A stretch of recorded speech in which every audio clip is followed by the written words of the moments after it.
যন্ত্র মানুষকে যান্ত্রিক জীবনের কাছে পৌঁছে দিয়ে দুর্বিষহ জীবন গড়ে তুললেও সেই যন্ত্র কিন্তু মানুষকে যান্ত্রিক সেই জীবনকে লাঘব করেছে কাজের সুবিধার্থে। আমরা এই মুহূর্তে রয়েছি ফকিরহাটের বিসমিল্লাহ অটোতে, মাহবুর রহমানের এই বিসমিল্লাহ অটো, এবং এখানে আমরা দেখছি যে সারি সারি অনেকগুলো এখানে মেশিন কিন্তু সাজানো রয়েছে।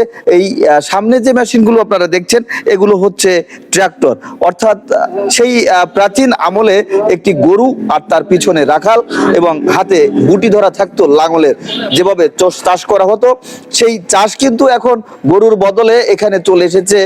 আমরা দেখছি যে যন্ত্র, এই যন্ত্র কিন্তু মানুষকে লাঘব করেছে তাদের সহজ জীবনযাত্রার মান উন্নয়নের। আমরা এখানে অনেকগুলো মোটর আমরা এখানে দেখছি।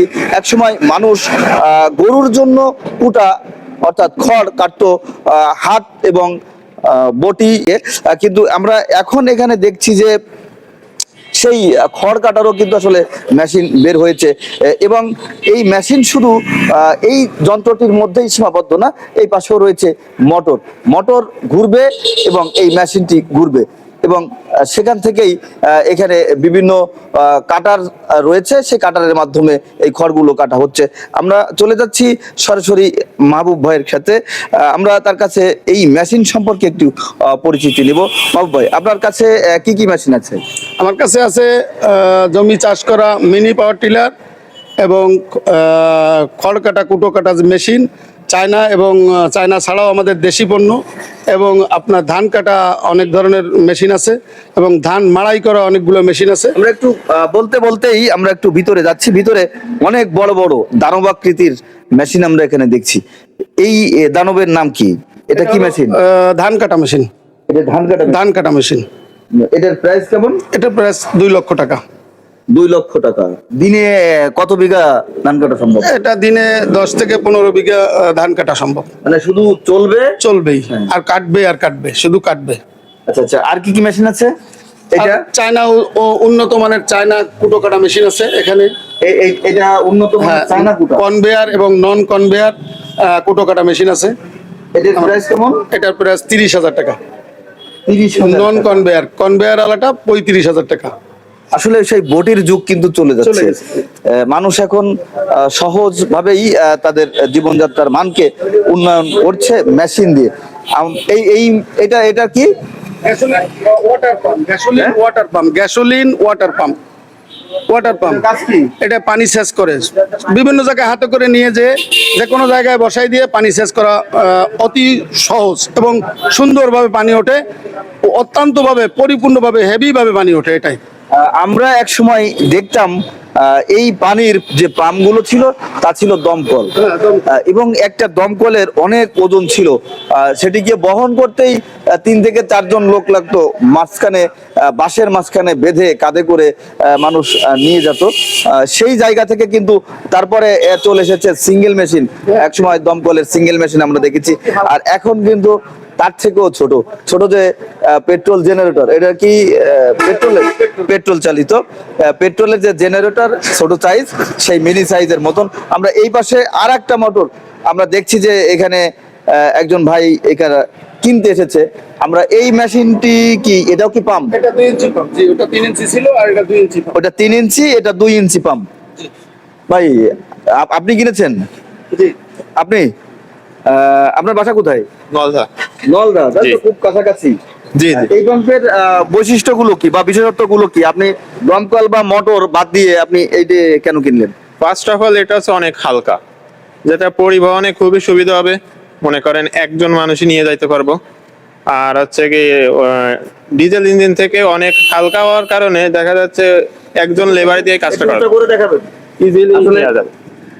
একদমই হালকা, অনেক হালকা এবং দামেও সাশ্রয়ী। দাম কত দিয়ে কিনছেন?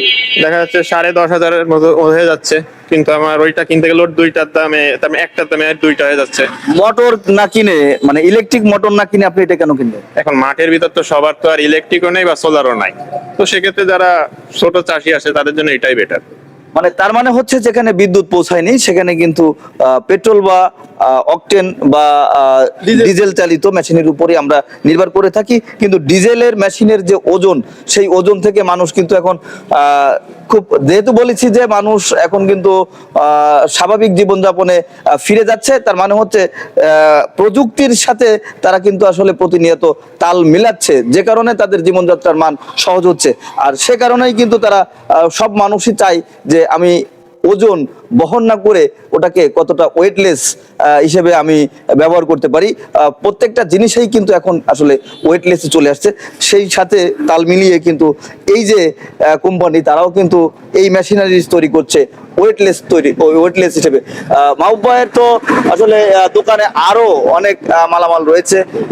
এই মালামালগুলো আসলে আর কি কি মালামাল আছে? আমি মাহেন্দ্র কোম্পানির মাহেন্দ্র পার্টসপত্র এবং ইজি বাইকের পার্টসপত্র এবং আপনার নসিমনের সব ধরনের পার্টসপত্র আমার এখানে খুচরো এবং পাইকারি সব ধরনের পাওয়া যায় এবং আমি বিক্রি করে থাকি। আচ্ছা আচ্ছা, আসলে উনি অন্য কি মালামাল বিক্রি করেন এই বিষয়ের উপরে আজকের আলোকপাত ছিল না। আজকে যে জিনিসটা দেখাতে চাচ্ছিলাম সেটি হচ্ছে কৃষি যে পণ্য, কৃষির যে যন্ত্রাংশ, সেই আধুনিক যে যন্ত্রাংশ, সেই যন্ত্রাংশ কিন্তু এই ফকিরহাটের মানুষ দিন যাচ্ছে, তারাও কিন্তু প্রযুক্তির সাথে তারাও তাল মেলাতে শুরু করেছে। এক সময় আমরা দেখেছি যে আমাদের এই এলাকার মুরব্বীরা তারা কিন্তু গরু এবং লাঙল জোয়াল এইগুলা দিয়েই জমি চাষ করত। আর এখন আস্তে আস্তে সেই প্রযুক্তিগুলো কিন্তু প্রতিটা ঘরে ঘরে আসলে পৌঁছে যাচ্ছে। এটি আসলে আজকে দেখানোর মূল বিষয় ছিল, কারণ আমরা অনেক সময় এই সকল মেশিনারিজ কিনতে আমরা যশোর পর্যন্ত আসলে চলে যেতে হতো। সেই যশোরের যাওয়া আর আসলে লাগছে না, সেটি কিন্তু আমরা ফকিরহাটে বসেই এই মাহবুব ভাইয়ের এই বিসমিল্লাহ অটোতে আমরা পাচ্ছি। এটি হচ্ছে একদম কাজী হায়দার আলী কলেজের অপোজিটে। এই জায়গাটি আপনারা অনেকেই হয়তো চিনেন, একদম কাজী হায়দার আলী কলেজের সামনে যে লেকের পাড়েই রাস্তার পাশেই এই দোকানটির অবস্থান। এবং মাহবুব ভাই এই প্রযুক্তির সাথে কিন্তু বা এই যন্ত্রাংশ বিক্রির সাথে প্রায় 5 থেকে 7 বছর আগে থেকেই তিনি শুরু করেছেন। এবং এই এলাকার মানুষের যেহেতু প্রযুক্তির সাথে তারা তাল মেলাচ্ছে, সেহেতু তিনি যথেষ্ট সাড়াও কিন্তু তিনি পেয়েছেন। মাহবুব ভাইয়ের এই ব্যবসায়ের উত্তরোত্তর সাফল্য কামনা করি। এবং যারা চাষিরা রয়েছেন, তারা যারা যন্ত্রাংশ কিনতে চান, তারা এই বিসমিল্লাহ অটোতে আসতে পারেন। এখন আর খুলনা বা যশোরে যাওয়ার প্রয়োজন হচ্ছে না, এখানে বসেই ফকিরহাটে বসেই আপনি সেই খুলনা বা যশোরের সেই যন্ত্রাংশগুলো এখানে বসেই পাবেন। সবাইকে ধন্যবাদ জানিয়ে আমি বিদায় নিচ্ছি। রনি হাসান, বাগেরহাট ভিশন 24।